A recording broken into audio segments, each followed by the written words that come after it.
వెతలు తీరును, కృపలు దొరుకును, సాటి లేనిది యేసుని నామం.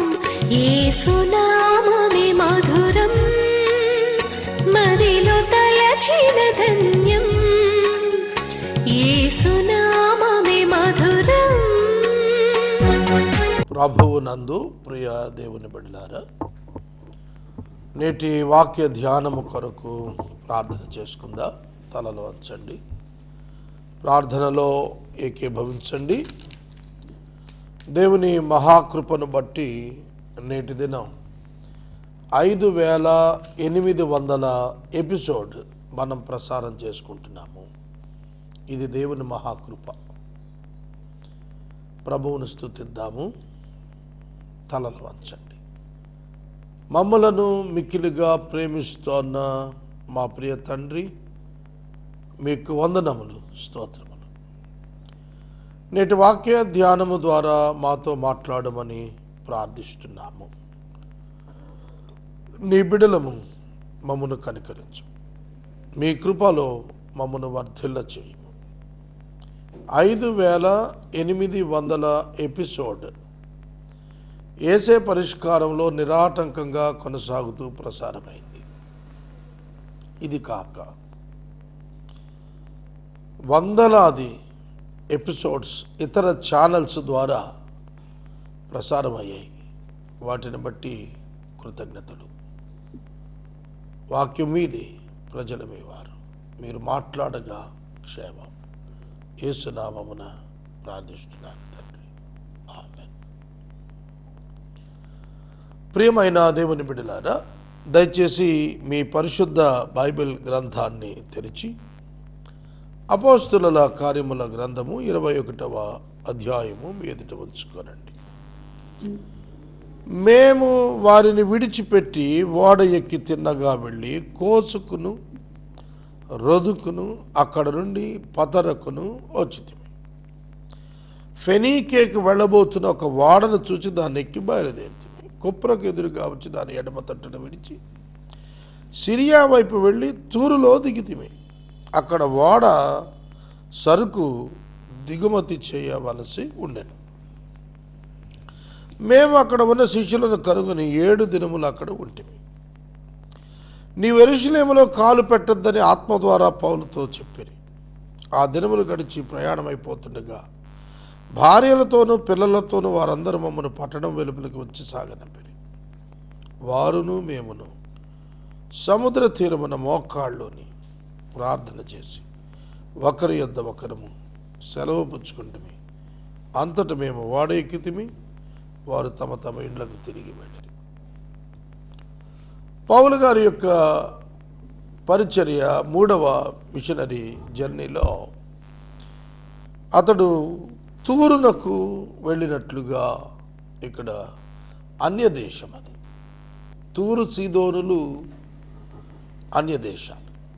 ప్రభు అన్నారు, యెరూషలేమా, నీ మధ్యన చేయబడిన కార్యములు తూరు సీదోనులలో చేయబడి ఉంటే వారు ఎప్పుడో మారు మనసు పొంది ఉండేవారు అన్నాడు. అన్యులు నివసిస్తున్న ప్రాంతానికి పౌలు గారు వెళ్ళాడు. అన్యుల రక్షణ కొరకు పౌలు ప్రయాణాలు చేశాడు. మోకాళ్ళలోని అతడు ప్రార్థనలు నిర్వహించాడు. తూరు నుండి చేసిన ప్రయాణం ముగించి తొలెమాయికి వచ్చి సహోదరులు కుశలమడిగి వారి యొద్ద మరొక దినమన్నారు. మర్నాడు మేము బయలుదేరి కైసరికి వచ్చి 7గురిలో ఒకడును సువార్తికుడైన ఫిలిప్పు ఇంట ప్రవేశించి అతని యొద్ద ఉంటిమి. సువార్తికుడు పౌలు తన పరిచర్య దినములలో ప్రయాణములలో వివిధ స్నేహితుల మధ్య, దైవ సేవకుల మధ్య నివాసం ఉంటూ వచ్చాడు, గడుపుతూ వచ్చాడు. ఇది ప్రతి సేవకుడికి అవసరం. వివిధ విశ్వాసులను బలపరుచుటకు వారితో సమయాన్ని గడుపుతున్నాడు పౌలు గారు. ఇవాళ మనం గడుపుతున్నామా? కొందరు హౌస్ విజిటింగ్స్ చేస్తున్నప్పుడు వాక్యానికి బదులు లోకాభిరామాయణం చోటు చేసుకుంటాం. మనము ఒక గృహాన్ని దర్శించినప్పుడు అక్కడ కొంతకాలము కొంతసేపు ఉన్నప్పుడు ఆ వాతావరణం అంతా కూడా ఆధ్యాత్మికంగా మార్చగలగాలి. లేఖనాలు, ఆరాధన, ప్రార్థన, సాక్ష్యములు, పంచుకొనుట మొదలగు వాటితో నిండిపోవాలి. ఒకప్పుడు అలా ఉండేది. దైవజనులు గృహాలకు వచ్చి ఉండి ప్రార్థించి ఆతిథ్యం తీసుకొని కుటుంబాలను బలపరిచి బిడ్డలను క్రమపరిచి వెళుతుండేవారు. ఆ కల్చర్ అంతా పోయింది. ఇప్పుడు హాయ్ బాయ్ కల్చర్ వచ్చేసింది. ఓ పాస్టర్ గారు ఇంటర్వ్యూ తీసుకొని వెళ్ళే దుష్టకాలంలో మనం ఉన్నాం. ఆధ్యాత్మిక తండ్రి ఆధ్యాత్మిక కుమారుని ఇంటికి ఇంటర్వ్యూ తీసుకుని పోవటం అంటే ఎంత దౌర్భాగ్యం. మోడర్న్ డేస్కి వచ్చేసాం మనం. టైం చాలా విలువైందని అనుకుంటున్నాం కానీ సద్వినియోగం చేసుకోలేకపోతున్నాం. పౌలు గారు అయితే సహోదరులను కుశలం అడిగి వారి యొద్ద ఒక దినమున్నాడు. నాకు కూడా చాలా ఇష్టం. కొందరి సహోదరుల గృహాలకు వెళ్ళి వాళ్ళు బలపరచాలని నాకు కూడా చాలా ఇష్టం. నేను ఎప్పుడు అనుకుంటుంటాను, ఈ డయాసిస్ ఎస్టాబ్లిష్ చేస్తున్నప్పుడు కొందరు సేవకులను ఎంచుకొని వారి యొద్దకు వెళ్ళి వారితో మాట్లాడి వారి గృహాల్లో గడిపి మన దర్శనాన్ని వారికి వివరించి వారిని ప్రభువు కొరకు ఆయుత్తపరిచి ప్రార్థనా శక్తితో వారు నిండేటట్టుగా వారిని వృద్ధిలోకి తీసుకుని రావాలి. It's a great responsibility of a bishop. పౌలు గారు తన యొక్క పరిచర్యలు అనేక మందిని అట్లా బలపరిచాడు. అందుకే ఆనాడు పరిచర్యలు కొనసాగాయి ప్రవాహాల్లాగా. ఫిలిప్ ఇంటికి వెళ్ళాడు. ఫిలిప్కి 4 కుమార్తెలు, 4 ప్రవచిస్తున్నారు. మేము అనేక దినములు అక్కడున్నాం. ఫిలిప్ ఇంట అనేక దినాలు పౌలు గారు ఉన్నారని సాక్ష్యం చెప్పుకుంటున్నాడు. సేవకులు గృహమున నివాసముండుటనే కల్చర్ ఈ దినాల్లో పోయింది. ఎవరైనా సేవకులు వస్తే హోటల్లో పెట్టేస్తున్నాం. ఒకప్పుడు సేవకులు కూడా పరిచారకులు ఉండేవారు గృహాల్లో అడ్జస్ట్ అయిపోయేవారు.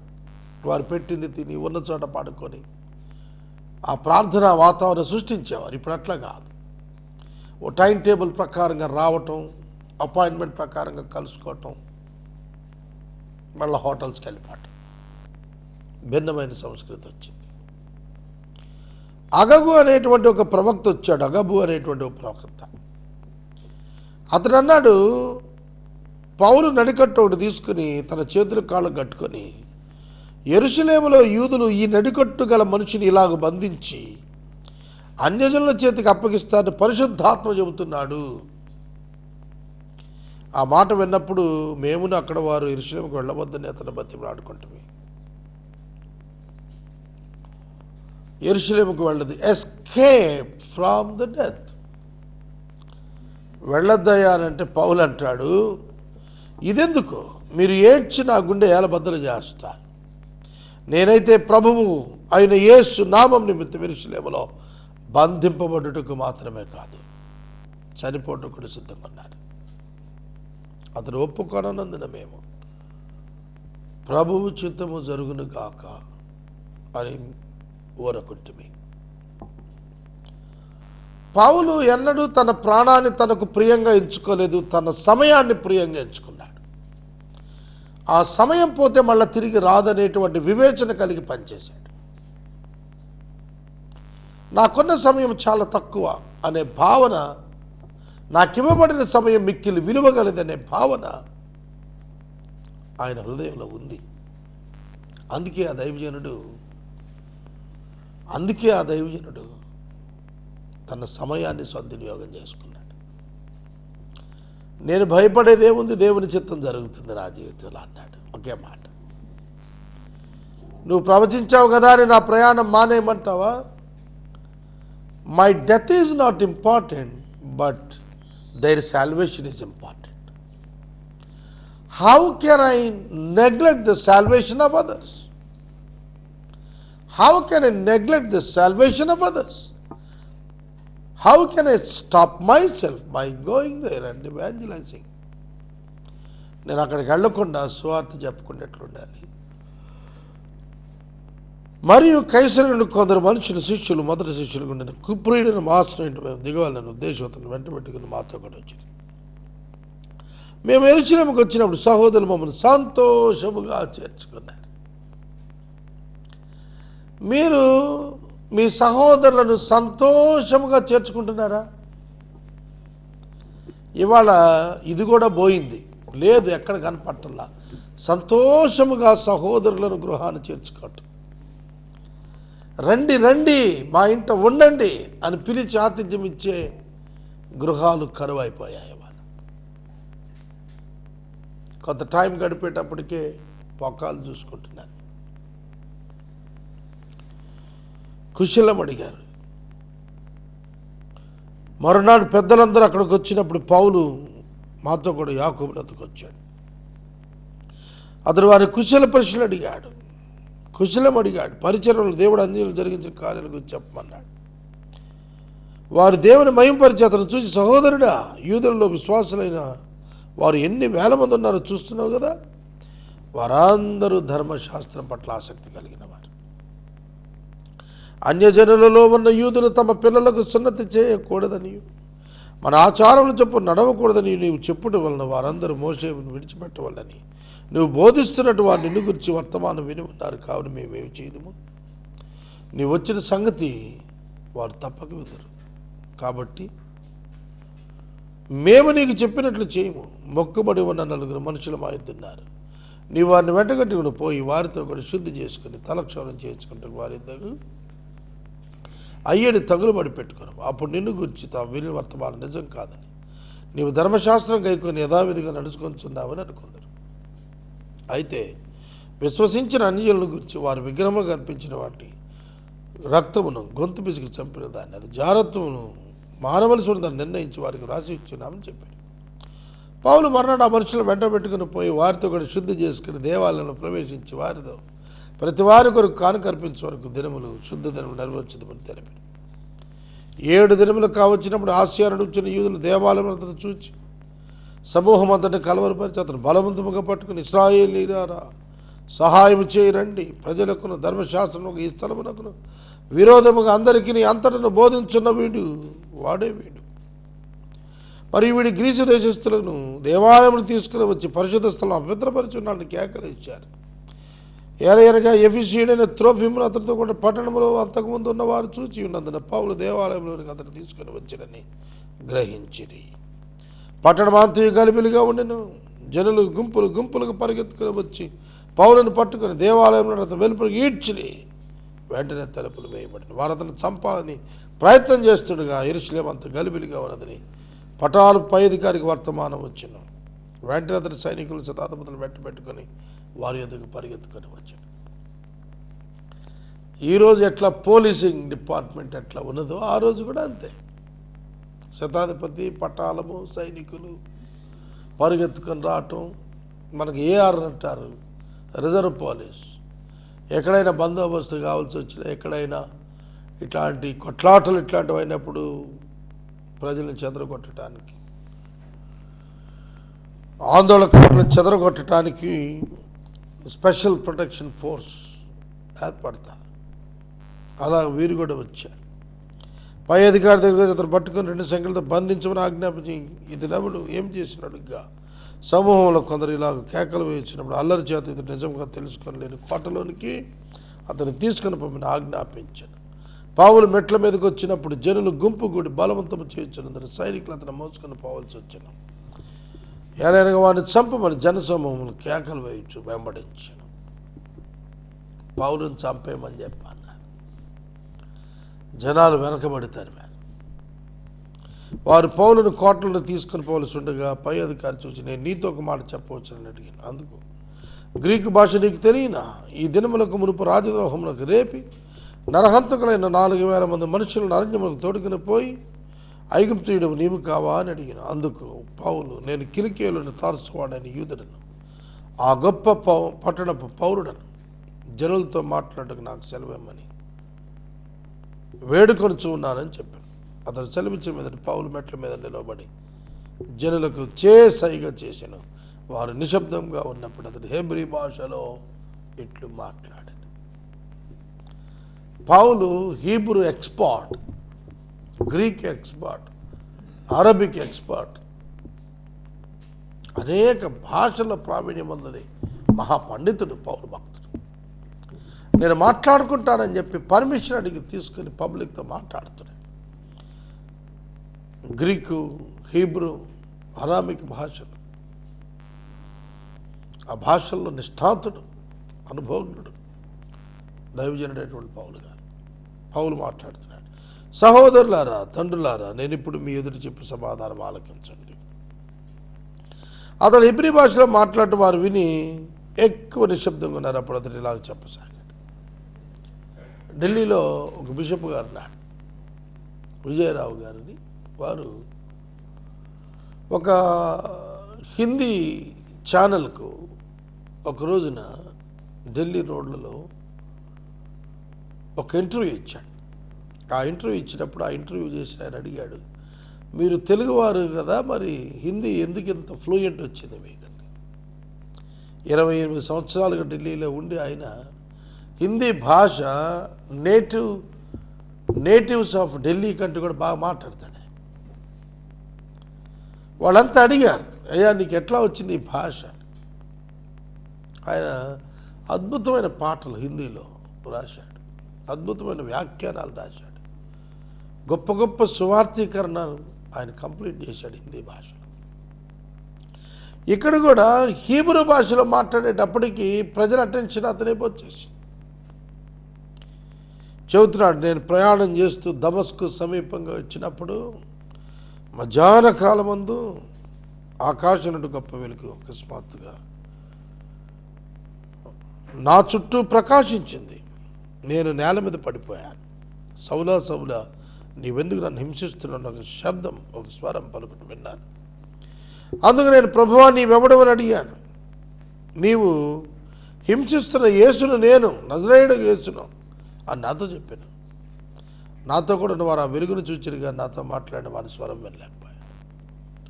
అప్పుడు నేను, ప్రభువా నేనేమి చేయాలని అడుగుగా, ప్రభు నీవు లేచి దమస్కులోనికి వెళ్ళి అక్కడ నీవు చేయుటకు నియమించబడినవన్నీ నీతో చెప్పబడిన నాతో చెప్పాను. ఆ వెలుగు యొక్క ప్రభావం వల్ల నేను చూడలేక పోయినందున నాతో కూడా వారు నన్ను నడిపించగా దమస్కులోనికి వచ్చుదని. పౌలు తన దర్శనాన్ని జ్ఞాపకం చేసుకుంటున్నాడు. He was recollecting the moments of his conversion. తన మారు మనసు, తన రక్షణ, తన విశ్వాసం, తన అనుభవాలు ప్రారంభ దినం జ్ఞాపకం చేసుకుని మాట్లాడుతున్నాడు.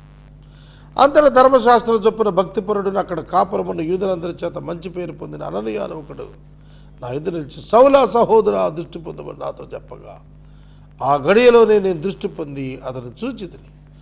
అప్పుడు అతడు మన పితరుల దేవుడు తన చిత్తము తెలుసుకున్నట్టుకు, ఆ నీతిమంతును చూచుటకు, ఆయన నోటి మాట వినుటకు నేను నియమించాడు. నీవు కన్నవాటిని గురించి, విన్నవాటిని గురించి మనుషులు ఎదురుగా ఆయన సాక్ష్యం ఏంటో కనుక నీవు తడవు చేయటెందుకు?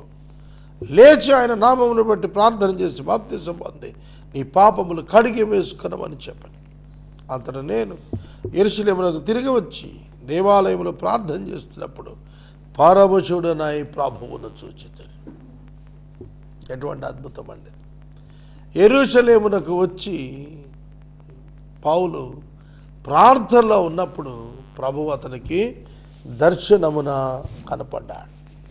అప్పుడు ఆయన, నీవు త్వరపడి యెరూషలేమును విడిచి శీఘ్రముగా వెళ్ళము, నన్ను గురించి నీవిచ్చే సాక్ష్యం వారి అంగీకరణ నాతో చెప్పాను. అందుకు నేను, ప్రభువా ప్రతి సమాజ మందిరంలో నీ యందు విశ్వాసం ఉంచిన వారు నేను చెరసాలలో వేచి కొట్టుచూ ఉంటే నేను వారికి బాగా తెలియను.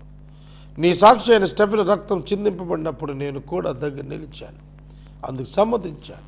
అతను చంపిన వారి వస్త్రంలో కావలి ఉంటుంది. అందుకు ఆయన, వెళ్ళుము, నేను దూరముగా అన్యజనుల యొద్దకు నిన్ను పంపుతున్నాను నాతో చెప్పాను. ఈ మాట వరకు అతను చెప్పినది వారు ఆలకించుండేది. అప్పుడు ఇటువంటి వాడు బ్రతకకూడదు, బ్రతకతగడు, భూమి మీద ఉండకుండా వాడిని చంపేయండి అని కేకలేశారు. వారు కేకలేస్తూ తమ పై బట్టలు విదిల్చుకుని ఆకాశం అవి దుమ్మెత్తి పోస్తుండగా వారు అతనికి విరోధం ఇలా కేకలు వేసిన హేతువేమో తెలుసుకుంటున్నారు. సహస్రాధిపతి కొరడాలతో అతను కొట్టి విమర్శింపాలని చెప్పి కోటలోనికి తీసుకుని పోండి ఆజ్ఞాపించారు. వారు పౌలును వారితో కొట్టుచున్నప్పుడు అతడు తన దగ్గర శతాధిపతిని చూచి, శిక్ష విధింపక ఏ రోమీయుడైన మనిషిని కొరడాలతో కొట్టుటకు నీకు అధికారం ఉండదా అని అడిగిన. సహస్రాధిపతి ఖిన్నుడైపోయాడు. రోమీయుడు రోమా పౌరసత్వం ఉంది, యూదా పౌరసత్వం ఉంది, రోమా పౌరసత్వం ఉంది, డ్యూయల్ సిటిజన్షిప్. ఆ రోజుల్లో కూడా ఈ డ్యూయల్ సిటిజన్షిప్ ఉంది. పౌలు గారు అదే కలిగి ఉన్నాడు. నన్ను కొట్టడానికి, రోమీయుడినైనా నన్ను కొట్టడానికి నీకు అధికారం ఉందా? ఈ మనుషుడు రోమీయుడు సుమి అని అన్నాను. అప్పుడు సహస్రాధిపతి వచ్చి, నీవు రోమీయుడువా? అది నాతో చెప్పాను. అతను అవునని చెప్పాను. నేను బహుద్రవ్యం ఇచ్చి పౌరసత్వం సంపాదించుకున్నానని అతడు అనగా, సహస్రాధిపతి అనగా పౌలు, నేనైతే పుట్టుకతోనే రోమీయుడును అని. రోమా పట్టణానికి చెందినవాడు అన్నమాట. రోమీయుడు అంటే రోమన్ అని అర్థం. మరి అతడు రోమీయుడని తెలుసుకున్నప్పుడు అతను బంధించినందుకు సహస్రాధిపతి కూడా భయపడ్డాడు. మర్నాడు యూదులు అతని మీద మోపిన నేరమేమో అతను నిశ్చయము తెలుసుకుని సహస్రాధిపతి అతన్ని వదిలించి ప్రధాన యాజకులు మహాసభ వారు అతను కూడిరాలను ఆజ్ఞాపించి పౌలును తీసుకుని వచ్చి వారి ఎదుట నిలువబెట్టాడు. ప్రియమైన దేవుని బిడ్డలారా, ఈ వరుస క్రమం మనం చదువుతూ వెళుతున్నాం. పౌలు ద్వారా పౌలు కొరకు సంభవిస్తున్న ప్రతి అంశం కూడా మన జీవితాల్లో పెద్ద హెచ్చరిక అయినది. పౌలు మహాసభను తేరిచూచి అంటున్నాడు, సహోదరులారా, నేను నేటి వరకు కేవలం మంచి మనసాక్షి గలవాడిని దేవుని ఎదుట నడుచుకుంటున్నాను. అందుకు ప్రధాన యాజకుడు అననీయ అతని నోటి మీద కొట్టుడని దగ్గర ఉన్న వారితో ఆజ్ఞాపించగా పౌలు అతన్ని చూచి, సున్నము కొట్టిన కూడా దేవుడిని కొట్టును. నీవు ధర్మశాస్త్రం చొప్పున నన్ను విమర్శింప కూర్చుండి ధర్మశాస్త్రం విరోధంగా నన్ను కొట్ట ఆజ్ఞాపిస్తున్నావా అన్ను. అందుకు దగ్గరగా ఉన్నవారు, నీవు అతడు దేవుని ప్రధాన యాజకుడు దూషించదు అని అడగగా, అందుకు పౌలు, సహోదరులారా, ఇతడు ప్రధాన యాజకుడని నాకు తెలియలేదు. నీ ప్రజల అధికారిని నిందించవద్దని వ్రాయబడి ఉన్నది అని నేను. ప్రజల అధికారులను నిందించవద్దని వ్రాయబడి ఉన్నది. అడ్మినిస్ట్రేషన్ పార్ట్ ఆఫ్ వ్యూలో ఉన్న వారిని గౌరవించమని వ్రాసింది బైబిల్లో. ఒక భాగం సద్దూకయ్యులు, మరి ఒక భాగం పరిసయ్యులు పౌలు గ్రహించి, సహోదరులారా, నేను పరిసయ్యుల సంతతి వాడును, మనకున్న నిరీక్షణ గురించి, మృతుల పునరుద్ధానం గురించి నేను విమర్శించబడుతున్నానని సభలో బేగ్గరగా చెప్పాను. అతడు అలాగ చెప్పినప్పుడు పరిసయ్యులు సద్దూకయ్యులకు కలహం పుట్టినందున ఆ జనసమూహం రెండు పక్షములు ఆయన. పౌలు ఎంత ఇంటెలిజెంట్ అంటే వాళ్ళని విడగొట్టేశాడు. సద్దూకయ్యులకును పరిసయ్యులకు ఉన్నటువంటి వ్యత్యాసం, కలహాన్ని ఎత్తుకొని ఆ పాయింట్ మీద వారిద్దరిని కూడా విడదీశాడు. సద్దూకయ్యులు పునరుద్ధానం లేదని, దేవదూత ఆత్మ లేదని చెబుతారు, కానీ పరిసయ్యులు రెండు కలవు ఒప్పుకుంటారు. అప్పుడు పెద్ద గొల్లు పుట్టెను. పరిసయ్యుల పక్షముగా ఉన్న శాస్త్రుల్లో కొందరు లేచి, ఈ మనుషుని ఏ నేరం మాకు కనపడలేదు, దోషం కనపడలేదు, ఒక ఆత్మయను దేవదూత అతనితో మాట్లాడి ఉండవచ్చునని చెప్పుచూ తగులాడని. కలహం ఎప్పుడైనప్పుడు ఎక్కువైనప్పుడు పౌలును చీల్చివేస్తారేమో శతాధిపతి భయపడి, మీరు వెళ్ళి వారి మధ్య నుండి అతను బలవంతంగా పట్టుకుని కోటలోకి తీసుకుంటాడని సైనికులను పంపించి, ఆ రాత్రి ప్రభు అతను ఎదురు నిలిచి, ధైర్యం గుండము, యెరూషలేములో నన్ను గురించి నువ్వు ఎలాగ సాక్ష్యం ఇచ్చితే అలాగే రోమాలో కూడా సాక్ష్యము ఇవ్వవలసి ఉన్నది అని చెప్పాను. The Lord declared to Paul that you are going to give the testimony at the place Jerusalem. యెరూషలేములో కూడా నువ్వు సాక్ష్యం ఇవ్వాలి, రోమాలో సాక్ష్యం ఇవ్వాలా. ఉదయమైనప్పుడు యూదులు కట్టుకట్టి తాము పౌలును చంపే వరకు అన్నపానాలు పుచ్చుకొని ఒట్టు పెట్టుకున్నారు. ఈ కుట్రలో చేరిన వారు 40 మంది కంటే ఎక్కువ. వారు ప్రధాన యాజకులు ఎత్తుకును మేము పౌలును చంపుటకు ఏమి రుచి చూడమని గట్టిగా బొట్టు పెట్టుకుని ఉన్నాం. కాబట్టి మీరు మహాసభతో కలిసి అతని యుద్ధకు మరి పూర్తిగా విచారించి తెలుసుకుని ఉన్నట్లుగా అతను మీ యుద్ధకు తీసుకుందామని సహస్రాధిపతితో మనవి చేయండి. అతడు దగ్గరకు రాకమునిపై మేము అతను చంపుటకు సిద్ధపడి ఉన్నామని చెప్పారు. అయితే పౌలు మేనలుడు వారు పొంచి ఉన్నారని విని వచ్చి కోటలో ప్రవేశించి పౌలుకు సంగతి తెలిపినప్పుడు పౌలు శతాపతుల్లో ఒకరిని తన ఎదుగు పిలుచుకుని తన వాణిని ఆ చిన్నవాడిని సహస్రాధిపతి ఎదుగు తోడుకొని పొమ్మని ఇతడు అతనితో కూడా ఒక్క మాట చెప్పుకొనవలసి ఉన్నాడని సహస్రాధిపతి యొద్ద ఉన్నాడని సహస్రాధిపతి యొద్దకు తోడుకొని పోయి ఖైదీ అయిన పౌలు నన్ను పిలిచి నీతో ఒక్క మాట చెప్పవాలని ఆ పడుచువాన్ని నీ యొద్దకు తీసుకుని పొమ్మని నన్ను అడిగినని చెప్పాను. సహస్రాధిపతి అతని చేయి పట్టుకుని అవతలకు తీసుకుని పోయి నీవు నాతో చెప్పుకొనవాలని ఉన్నది ఏమిటి అని ఒంటరిగా అతన్ని అడిగాను. పౌలు మేధస్సు కలిగిన వాడని అర్థమైపోయింది. He loves the people and the poor అని అర్థమైపోయింది. అందుకే అతన్ని ప్రక్క తీసుకెళ్ళి అడుగుతున్నాడు, what can you do, what can I do, what do you want, ఏం కావాలి నీకు, ఎందుకు ఇట్లా చేస్తున్నావు అన్నీ కూడా ప్రశ్నించాడు. నీతో ఒక్క మాట చెప్పుకొని నీ పొడుచువాడిని ఏదో పంపినని అడిగిన సహస్రాధిపతిని చేపట్టుకుని అవతలు తీసుకుపోయి నీవు నాతో చెప్పవలసిన ఏమైనా ఉన్నదా అని ఒంటరిగా అడిగిన. పౌలు అంటున్నాడు, సంపూర్తిగా విచారింపబోటుకు అతని యుద్ధ రేపు మహాసభ యుద్ధకు తీసుకుని రావని నేను వేడుకొంచున్నాను. యూదులు కట్టుకట్టి ఉన్నారు, వారి మాటకు నీవు సమ్మతింపవద్దు. వారు 40 మంది కంటే ఎక్కువ మనుషులతని కొరకు పంచి ఉన్నారు. వారు అతను చంపు వరకు అన్నపానములు పుచ్చుకొనమని ఒట్టు పెట్టుకున్నారు. ఇప్పుడు నీ యొద్ద మాట తీసుకుని కనిపెట్టుకు సిద్ధంగా ఉన్నా అని చెప్పినందుకు సహస్రాధిపతి నీవు ఆ సంగతి నాకు తెలిపితేవని ఎవరితోనే చెప్పవద్దు ఆజ్ఞాపించి అప్పటించి వాడిని పంపివేశాడు. ఇవాళ మనం చదువుకున్నటువంటి దీర్ఘమైన పాఠం పౌలు యొక్క ఫైనల్ మిషనరీ జర్నీలో అనేది. ప్రార్థన చేసుకుందాం. మమ్మల్ని మిక్కిలిగా ప్రేమిస్తున్న తండ్రి వందనాలు స్తోత్రాలు. వాక్యం విన్న బిడ్డలను దీవించమని అడుగుతున్నాం. పౌలు గారు తన పరిచయం ఏ విధంగా కొనసాగించాడో అలాగే మేము కూడా కొనసాగించే కృప దయచేయము. యేసు నామమున అడుగుతున్నాం తండ్రి, ఆమేన్. తండ్రి దేవుని ప్రేమ, కుమారుడైన యేసయ్య కృప, పరిశుద్ధాత్మ దేవుని యొక్క అన్యోన్య సహవాసం సదాకాలం మనకు తోడై ఉండును గాక. ఆమేన్.